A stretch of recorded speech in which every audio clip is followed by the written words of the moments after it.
Good morning. How are you? Good morning. Hi. Hi. I love this couch. Oh, thank you. We call this the couch of tears because I don't know. So many people end up crying on it. I don't think you're going to end up Really? crying. I would love to cry. Yeah, most of our guests that come in don't cry, but people on the show, I broke up with my girlfriend and all this kind of stuff. I get what you're saying. Yeah. Okay. Yeah. And if you want to cry, you certainly We'll see can. what happens. What's going on in your life that you would cry about? It's just I don't know. No, I don't know. Nothing. That's what I would cry about. Is Nothing. everything going pretty well right now? I would say so. I have all my limbs. That's what I always say when I feel like I'm going to start complaining. I'm like, no, it's fine. I don't have Ebola. I'm fine. I read that you had a deal to do a pilot TV show. Every comedian does, so I don't know. In let's see, in November, so almost a year ago. Well, now I'm going to cry because it's not happening. What happened? Oh my God, the FX network. They're like, we want a comedy about a woman. And so I wrote one. Yeah. It's about me. I'm divorced. I'm 40. I had sex with younger guys. It's a fun show. And then I wrote the script, and then they're like, no, we're not going to make the pilot. Yeah, we don't want this anymore. Like, God forbid. They almost did it. They almost did it. I'm like. So you're 40 years old. Yeah. Huh? Wow, you look great for being 40, doesn't she? Why can't they put that on TV? I say 30. Yeah, I mean, really. That's not young enough to be a compliment, but you must get this all the time, right? No, I do. Yeah. I fish for it. Yeah. Because I don't know. Well, I talk about it. Oh, there I am on the screen. I talk about it on stage. And sometimes I'll say, like, hey, I don't have wrinkles yet, and I'm 40. And sometimes the audience gets really quiet. And I'm like, maybe I do, because I don't look at myself in bright stage lights normally. But so you're divorced. Yeah. You said that you would sleep with younger guys. Well, in this pilot I wrote, I did. No. It's all fictional, right? It's all fiction. No, okay. It's based in real. I don't anymore, but I did when I was fresh out of the divorce, like everybody does, right? But I do feel like that's kind of what's happening. Like older guys date younger women. Of course. So they're not available. So we have to go out with their sons. So it's like that's kind of the problem I'm in. So, all right. So how long ago did you get divorced? Like 4 years ago. And how long were you married for? A year. That's it? Well, wait. What happened? I mean, just you sitting here for 30 seconds, I go, this girl has it all together. She's, intelligent. She's good looking. And then you find out you got married to someone and it only lasts a year. There must have been warning signs. Oh, the warning signs were the 6 years we dated up until then. That, like, I don't know. I just, you know what it is? They always say, I listen to too many people who are like, settle down, marry your best friend, because it turns into friendship anyway. But you have to start with the opposite of friendship and then let it go to that once everyone's body parts start not working anymore. Yes. You don't start at, celibate friendship. That's where I started. Oh, I see. Yeah. So did you pretty much never would have sex with your husband, or very rarely is what you're saying? You know what? I would say rarely to medium. Yeah, but it was always like that from the time that you started dating him. I think it was always like that. And then, let me guess. Yeah. Let me just, I'll get inside your brain for just a moment. Okay. I'm guessing that the guy was probably a really nice guy. Yep. Okay. And you felt sort of bad because you're like, wow, this guy's a really nice guy. And he's, I don't want to hurt him, so I can't break up with the guy. But Jesus Christ, I certainly don't want to see his penis for the next It wasn't rest of my that life. bad. It wasn't that, because it was probably mutual with him. He was probably like, I think we both didn't want to see each other's penis. He didn't want to see my penis ever. Yeah. Should I have started with that? But I think we both were just like, well, this is comfortable. I mean, we can share rent and we can watch, TV together. Yeah. I don't even think we were dreading having sex together. It just we never thought to do it. There was no passion in the relationship. No passion. So then, who decided to get a divorce, you or your husband? I said it first. Yeah. I said, I don't think this is working. And then he said, thank God you said something. I never would have said anything. I'm Irish. Wow. And so you guys split on good terms then, or decent, as good as you can make it? First, it started off good terms. We were like, this just isn't working. And let's separate for a while. And we'll be best friends and we could date other people. And we got drunk and then we had sex in the living room. And we're like, we never do that. But it took splitting up to do that. Yeah. And then once we started really splitting up, once lawyers got involved, then it got ugly. Why did lawyers, just because you have to, did you have assets to split up and that kind of stuff? Nothing. Nothing to So split why'd up. you get all these lawyers? Could you just do this on your own and say, hey, let's go and... That's what I said. I said, let's just decide to split the nothing that we have. And then he was like, I'm just going to get a lawyer just to make sure. And then once you involve someone, they start talking like, hey, you could do this. Oh, I know. I've seen this happen with people in my neighborhood. A lot of the couples in my neighborhood have gotten divorced. Oh, really? I'm like the only single guy Do you in my just hear neighborhood. like yelling all the time and furniture on the front lawn? And... One time, it's funny because the guy actually came to my house for Halloween with his kids, and I don't know as if I've ever met this guy, but about, I don't know, 5 or 6 years ago, I was in my house. It was during the summer. I had the sliding glass door open in the back, and I live on a golf course, and I hear like all this screaming, just screaming. I go, what the hell is going on? So I go out there. I think kids are going crazy or something. Nope, don't see anything. I just follow the screaming. I think someone's getting murdered. I go about 4 or 5 houses down, and it's just a couple just screaming at the top of their lungs. They ended up getting divorced. I did hear that. And you know what they say at dinner parties before that fight to everyone else? Why aren't you married? You need to meet someone. It's always people like that. So I don't know what the hell I started off with this story of, the lawyers. So I've seen other people that I know that once the lawyers get a hold of it, always, it's like, she's taking it. Oh, you're going to let this bitch take you for a ride? Yeah. And I mean, that's how it ends up. Because these guys, that's how they're making their money. And then they string you along.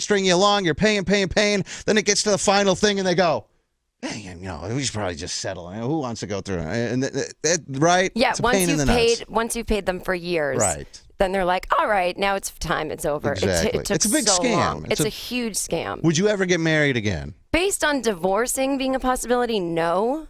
But if you fall in love and lose your mind, who knows what could happen? So after you get divorced, you start dating guys, and they're younger guys. Yeah. I mean, you're horny. You've had this pent up. 6 years dating, Thank 1 you. year of. Thank you. The horniness of a divorced woman is so different than your single person horny. Single person horny is like, I'm horny, but you kind of forget about it. Like you might find something on TV. But divorced horny, the minute that door shuts and someone leaves, you're just like, it's like this instinct. You're just like, oh my God. Like you just can't take it. So yeah, within a couple days, I went on a date with like a 20-year-old guy that was in a band. 20 years old. All right, listen. I was only 16 years older than him. So you were 36 at the time. I was 36, maybe 7. So 20 years old. You go out on a date. You put out on that first date? We don't go. Yeah, we didn't go out on a date. Because he couldn't get in. Couldn't drink anywhere. He couldn't drink anywhere. 21. Yeah, I mean, he had a fake ID, but I was like, you know what? I don't want to go to some dumpy bar. So I took him to my house, and I got to use all the, nice wine glasses, all the things that you get when you're married. Yes. I get to impress him with all this stuff. And he thinks you're so sophisticated and, like, oh, my God, she has so much money. I remember when I was a kid. Like, you go over to someone's house who is 30 and you're 20, and they just seem to go, oh, my God, they have so much money. They seem like they had it all together. Then you get to be 30 and you go, wow, that person I look up to, they were a complete loser. They were a cashier at Walmart. They didn't have anything. They had a nice futon. Yeah. He was impressed because I have this like dining room hutch or whatever that I got for the wedding. Yeah. I'm like, oh, that was just a wedding gift. It was like $1,000. And he's like, $1,000. And I'm like, well, no, but I didn't do like the inflation of 20-year-old to 36-year-old. So you put out that first night then with this guy. And was it, did you ever cheat on this guy during the 7 years you were with your husband, 6 years dating, 1 year? You did. Oh, I saw the look over to the left. Oh, no, because I thought you were asking me if I cheated with the drummer. Oh, no, I was like, how would I cheat you banged on a him, one-night stand? you banged him, got him the hell out of there. No, your husband, did you ever cheat on him? No, I didn't. But the reason I was looking away is because the way I knew I wasn't in love anymore is I did see someone at a party that I felt attracted to. And it was like the first time that had been awakened in so long. And I'm like, oh, I don't think I'm in love. Yeah. And then I look back at that guy. I'm like, what a scumbag. It was just some scumbag with long hair that I met at a party. So scumbag with long hair, guy in a band. I'm sensing a trend here with you. Yeah, that's like I don't know what guys fantasize about, but for them, dirty sluts. Dirty sluts. That's like my male dirty slut. You would have no idea what we were just talking about this the other day. There was a study that came out of what people fantasize about sexually. Someone did a study. Now, I don't know how accurate it would be because the scientists just asked like 5,000 people, hey, if you have 50 questions, like, have you ever fantasized about this, that? I don't think a lot of people would be honest about some of their fantasies. Like, of course, the lowest one, the least common was having sex with someone under the age of 12. Only like 0.2% of people fantasize about that. Good about America. Animals were the next, the thing up from that, and so on and so forth. But it's like if you were to know the stuff that guys fantasize about, you'd probably puke right now. I mean, it's so. Well, one thing I've learned, I was saying to a friend of mine about this guy that I kind of had a crush on, and I'm like, I just want to hook up with him. He doesn't even have to be my boyfriend. And I was like, but I think I'm too crazy. And my friend goes, you're not crazy enough, you idiot. Yeah. You've got to be like warning sign, here I come, crazy. Then they'll have sex with you. Like, I feel like that's kind of a weird thing people like. Do you know what the thing you're competing against? Like, if you're 40 now, yeah. You go out, you want to date like a guy who's 20, 25, whatever. The thing that you're competing against, which is different than I'm 39, I'm about your age, is that girl porn is so prevalent with the internet and stuff. Like when I was a kid, if I got a hold of a magazine, this was like, oh my God, I got porno for the first. It's gold. You put that under your bed. You didn't even know it was called porn. It was just like unbelievable. What is this? It was great. Yeah. Now it's people. It's like their phone. Kids are masturbating 24/7, just looking at their phone, computer. I mean, it's all over the place. Easy. So these girls are used to this kind of stuff. So like 22-year-old girls, they grew up with porno too. So all this stuff. It's just normal. Gangbang? Oh, sure. I see that every day. That's normal. You know, I mean, they yeah. DP? Sure. I do that every weekend. Yesterday. So you have to compete against this kind of stuff. I'm not going to do that. But here's the thing that I have that they don't. Uh-huh. Not that I'm looking for younger guys. I like guys my own age mostly, but they're busy. With these girls. Yeah, with the young sluts. But the young guys kind of enjoy someone who has a little bit of cash or has like a nice apartment. Like they're always like, oh, this girl's too crazy. She doesn't know what she wants. And then they like the kind of, maternal. Yeah. Because I don't have children, but I'm very good with 22-year-olds. That's my maternal instinct. So where did you grow up? Where are you from? Oh, well, I grew up on a golf course. I don't know. My dad's a greenskeeper. When you said you live on a golf course, I lived on the fourth hole in Massachusetts. And did you ever play golf? Are you good at it? I wasn't bad, and my dad wanted me to be a lady pro golfer. He was like, because he could get me a free scholarship by being a greenskeeper. So I took lessons like up until I was 12, and then I was like, I didn't like it. When you told your dad that you were gonna go into comedy, what did he say? He was fine. It's like, well, at least it's another sort of lesbian job. It's like, but no, he was fine with it because by that time he realized I had a passion for it. But yeah, he was bummed when I was like, I don't know what I want to do, but I don't want to be a golfer. How did you get onto the path of comedy then? I always liked funny stuff growing up. Like you watch stuff with your friends like SNL and sitcoms, and I just realized like my friends could go home and not think about it again, and I was always thinking about comedy and always trying to be funny. Wasn't funny growing up. Was like the big nerd, like did stupid stuff, like dressed up like Mozart and went to school one day, and kids were like, what is wrong with you? Why would you do that? I don't know, because remember that movie Amadeus that came out in the 80s? Yeah, sure, I remember that. I thought that guy seemed like the life of the party, so I got dressed up like that one day and went to school. My mom didn't stop me. She's like, oh, all right, Dieter did the same thing. What movie? Remember when you dressed up? What movie was it? Young Guns too. You just went to school in like a cowboy outfit? Yeah, complete head to toe They're like, cowboy. He's gay. This is so great. He knows they do know young. How old were you, Dieter? This was like freshman year in high school. Oh my God! And it was over Christmas break. We had like a 2-week break. So I'm like, okay, I'm going to come back and just a changed man. Now I'm a cowboy. I came back and they laughed me out of school. It was so bad. The best part is that when you told the story the first time, he said that he knew, like, after his mom drops him off, like, walking up to the school, you knew, get that like, feeling. oh, man, this is... As I'm getting out of the car and I'm walking in these cowboy boots and I got a vest on and these, the belt buckle, and I'm like, this might not work. I don't know if I can pull this off, but, it's too late. Yeah. I'm going in. That's and how your mom didn't say anything about it either. I go, Mom, at the last minute, I go, Mom, I look good, right? This looks good, right? And of course, your mom, honey, you're so handsome. You're going to knock the girls out. I'm like, all right. And then I just started to walk. Wait till they see those spurs. Yeah. Oh, that's so funny. I love that story. Yeah, that's what my mom did. I put a wig on and she put baby powder in it so it would look like I was, from the past. How old were you? Were you in high 10. school? Okay, all right, you were 10. You weren't 10. in high school. Yeah, okay, no. it's a little bit different. It's all terrible. Yeah. It's never a good time. Did you go to school then? You go to college or anything? Yeah, I went to Emerson College in Boston. Okay. Which didn't really have anything to do with anything. That was just like a 4-year period where, You felt like you had to go. Like I started college, I didn't finish because it was like my mom. I knew I wanted to get into radio since I was 8 years old, and I knew that all this stuff I got going. Oh, I hated going to school. I hated high school. College, I thought maybe this will be a little bit better. No, not better at all. Yeah, I wish I was more like you because I wanted to do comedy since like I was a senior in high school, and I thought, oh, college is how you get into every job. I was so stupid. I didn't think, well, no, just go move to New York or something and go to an open mic. I thought everyone had the answers at college, and so I would ask my professors, do you know how I get into stand-up? And they were like, I don't think you can get into that. Like. Did you then have a whole struggling period where you had no money and you're in New York or LA or wherever the hell you are? I had no money in Boston, no money in New York, no money in LA. I've lived in some of the finest bad parts of town this country has to see. Yeah, no, I started open mics like when I was 21 in Boston and then continued to New York. Like I was good enough that I would get like one thing a year. Yeah. You know, like one little spot on TV a year, and people thought it was funny, but it just wasn't making the money.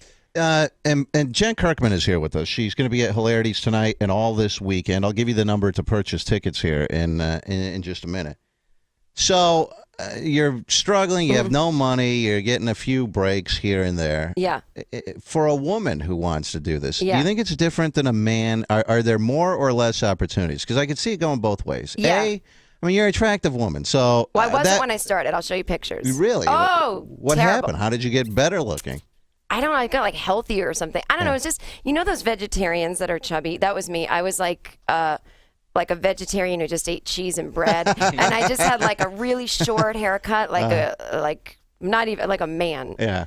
And I just like was all like kind of, I don't know, whatever. But anyway, I know what you're saying. Either it's like you're special because you're a woman, or it's like, ugh. Right. I think it's. People always ask me if it's hard. It's not hard now, but when you start out, like everybody sucks. Nobody's funny for the first 5 years. So I think when you're trying to get spots at clubs, club owners will look at the dudes and be like, you're just not ready yet. But they'll look at the woman like, you're just not funny. I think they're like, that's because you're a chick, not because you suck like everyone else. So there are a few times when like clubs wouldn't let me do their shows. And I'm like, but my friend sucks just as bad as me. And I think they were like, yeah, but yours isn't going to get better. So everyone sucks for 5 years. Everyone pretty much sucks at first, especially if you're trying to do like personal comedy. I think if you do like more clever stuff that doesn't need life experience, maybe you're funnier right away, you know? Yeah. Like a Stephen Wright kind of comic. But for someone who's trying to talk about their life, no one wants to hear your thoughts on life when you're 21. Yeah. I've had some of the same like themes in my act since I was 21. Like I've never wanted to have kids, but no one wants to hear a 21-year-old pontificate about like having kids is stupid, right. you know? But like once you're older, people are like, all right, I take your word for it. You know, Carrot Top was on the show yesterday. Now, I don't he know was? if this, yes. I didn't know he ever left Vegas. He's leaving Vegas for the first time now. Oh my God, good for him. Did you know, and I don't know if this is true. What? $75 million I read that he's worth. Is that possible? Yes. No kidding. You think so? Not for me. It's not. It's not happening for me. It's over. But for him, yeah. $75 million. million. Well, I don't know. They must give him a contract or something, like maybe $20 million. That's unbelievable. I don't know how much money he's bringing in. I mean, it's crazy. You never want to have kids, but if Carrot Top wanted to knock you up, I'll bet you go $75 million. Sure, let's sort out a couple. No, why not? There is always that thought of like, boy, that would be a real easy way to get some money. Yes. But then I don't know if I can get pregnant anymore. I just turned 40. Yeah. So we'll see. So what was your... I don't want Carrot Tops, baby. No offense. What was your big break? I know you wrote on Chelsea lately. Yeah, I think that was like my biggest break in the sense it was the most consistent thing. Like I got that job 7 years ago, and that was the first like writing job that was steady. And then they put us on TV. And so that was like great. And then from there, I got a book deal. Like, so all this stuff just started spiraling on top of itself. So I really think that was it. Pay pretty well for these writing gigs on something like that? Or it's pretty good. Yeah. And then because it's steady, it's even better because you get residuals and all that kind of thing. It's not going to, make you a millionaire, but it's you can live nice. And you're okay with writing stuff for other people? That would drive me crazy. I was when I needed it. She gets your glory, you know? I was when I needed the money. Yeah. And now I'm not looking to do that anymore. But no, when you need the money, you're like, I'll do anything. Sure. But it's fine because that was the good part is you still got to be on the show. Like I got to go be on the show and say funny things. So it was like I wrote for her, but then I got to be myself as well. So that was the best. If you're only writing for someone else, I imagine it sucks. I've heard mixed, not reviews, but things about Chelsea Handler. Okay. Now, What have you heard? well, hey, I've heard that she's a huge bitch, and then other people have said that she's not. Or can she be both ways to different people? I mean, maybe she's a bitch if Sure, she doesn't right? like you. But even people Exactly. I don't like, I try not to be a huge dick to them. but- Right. She has no poker face, so she doesn't even have to say anything mean. If someone she doesn't want to deal with comes near her, it's just like, ugh, that kind of thing. Yeah. But I would think she would even say she's a bitch herself. Like, working for her, she wasn't a bitch. She wasn't like this mad person that was like, these jokes suck, and like that kind of thing. It was just more like, she's in her office today, don't bother her. Like that kind of stuff. But then she was super fun, and she'd come down the hall after the show taped and be like, what are you guys doing? Like, she was a friend, and like we would all hang out and stuff like that. So to me, no, but I don't know who these people are that said that, if that makes sense. Yeah. But that was also part of like her thing. Like, even if she was being a bitch, you could go, hey, you're being a bitch right now. Yeah. And then she'd be like, oh, okay. Did so you got a book deal out of Yeah, this because yeah. you're going on TV. Yeah, and yeah. whatnot. So then someone goes, all right, we'll give you a book Yeah, deal. I wanted to write a book forever, and people were like, who are you? Like, ugh, gross, get away. And then I wanted to write a book about how I don't have kids, and this woman at Simon & Schuster, also, she's an editor there, she knew me from the show. She was like, well, you're already on TV, so that's a great... They were just thinking about how to promote it. Now, So they're like, give her the book deal. I heard that this ended up on the New York Times nonfiction bestsellers It list. sure did. Now, this is incredible. And here's a question that I have for you. It wasn't that big a deal. Yeah. Well, this is interesting because we have a guy. He's not here today. We have probably the strangest guy you'll ever meet in your entire life who's on the show. That's his underwear that's hanging up out there in the hallway. I didn't see it. Okay, no, I'll Anthony, have to can you take a show look. her on the screen? Give us a shot of seeing that cage Oh, right the white there? stuff? It's huge. Yeah, that's a dirty underwear that he wore Oh, with good. like these huge skid marks. I Oh, mean, it's disgusting. He's just a strange guy. She Yeah. just threw up a little bit. He's not special. Like he's not slow. He's just Off? very Yeah. off. As off as you can get without being slow and special. and Right, that kind right. of stuff. So anyhow, he came in one day and he said that he was thinking about writing a book. And I go, really? This is a year ago. I said, really? What would the book be about? He said, well, I'd come in, I'd work on this radio show, and the people that I work with would make fun of me and my skid-marked underpants and this kind of stuff, so I kill all of them. I go, okay. So obviously rooted in real life. Anyhow, he wrote this book. It actually comes out. We pre-sold it. It's been for sale for a week, and he sold a couple thousand copies already in a week. So it ships next week. He beat the sales of the governor of New York. He sold more books than the governor of New York. Now, how many Whoa. books do you have to sell to get on the New York Times bestseller list? Well, that's the thing is not that many anymore because nobody's reading. Yes. So I sold more than other people, but that doesn't mean much. It doesn't like It's in the- if we heard the number, you go, that's it. That's what Yeah, it takes to it's get in, on. It's in the thousands. Yeah. But it's not a million or anything. But Yeah. when I would hear that, unless you're number one means millions. Everything else could just be in the thousands. This Paul Ryan, the politician, Yeah. he was number 5 on the New York Times bestseller list his week out, and he only sold like 7,000 copies. Yeah, it's not a scam, but it's not what it used to mean. But here's what but nobody's buying books. here's what our problem is. So his book, like we've sold this all through our website. It has an ISBN and all that kind Yeah. of crap or whatever. But we're trying to talk to the place. It's like a self-published thing. We're trying to figure out if they will count that in Nielsen book scan. Oh, yeah. Because if this guy sells 4,000 copies, 5,000 copies, that could put him on the New York Times bestseller It list. could.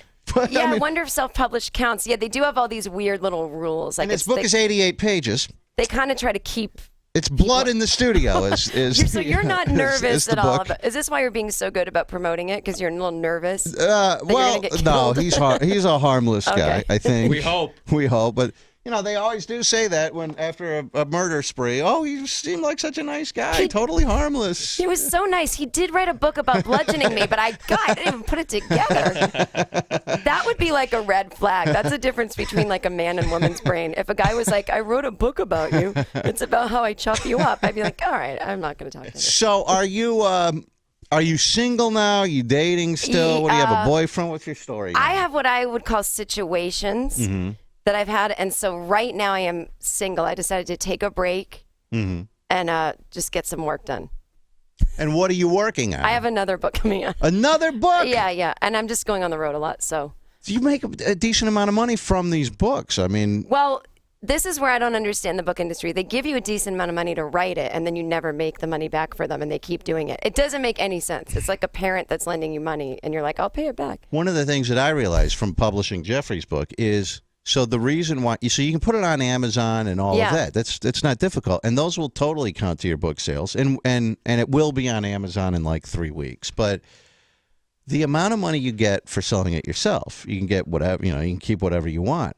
Once you sell it through Amazon, they take like 60% right off the top. Oh, okay. It's unbelievable. Yeah, I so don't even- I'm wondering how people make money doing this.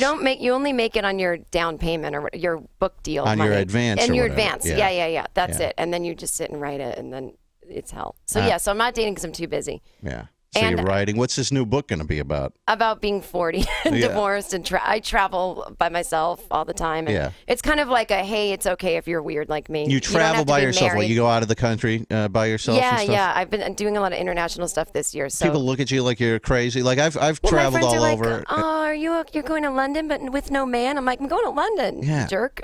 That's not exciting enough.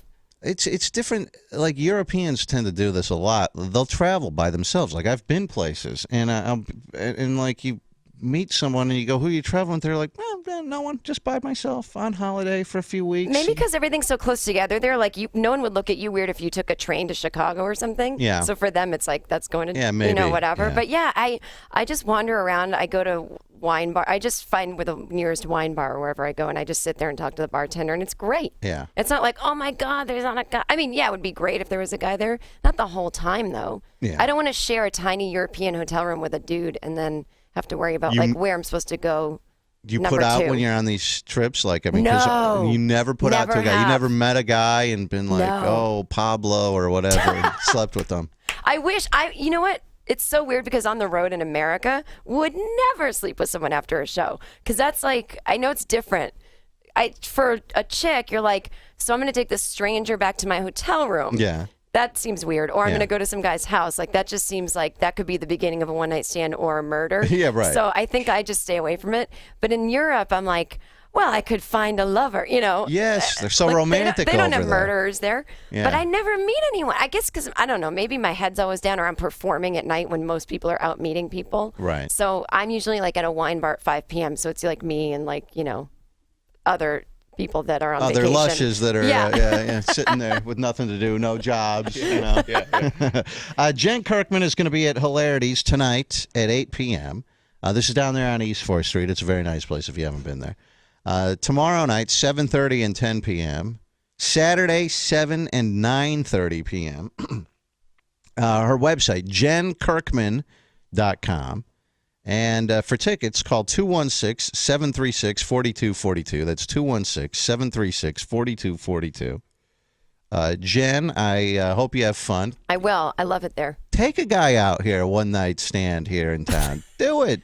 Come on, live You don't a little. even want to know why I can't. Why is that? I have my period this weekend. Come on. My I God. know. I thought I smelled something. You can smell that when a chick's on her period, can't you? You can. You can. Yeah. Oh my God, you're so mean. Woo. I know people always say that's all women talk about, but it really is true. So I can't do that to someone. man. Blood in the studio, indeed.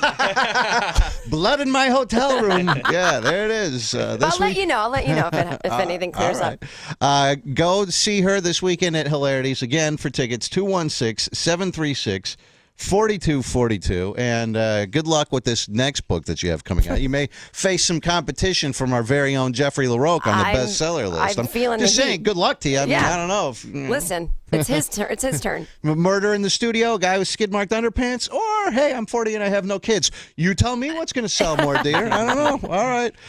Jen, thank you for Thanks, coming you guys. in. This was fun. Let me take a quick break. We'll be right back on Rover's Morning Glory. Hang on. Rover's Morning Glory.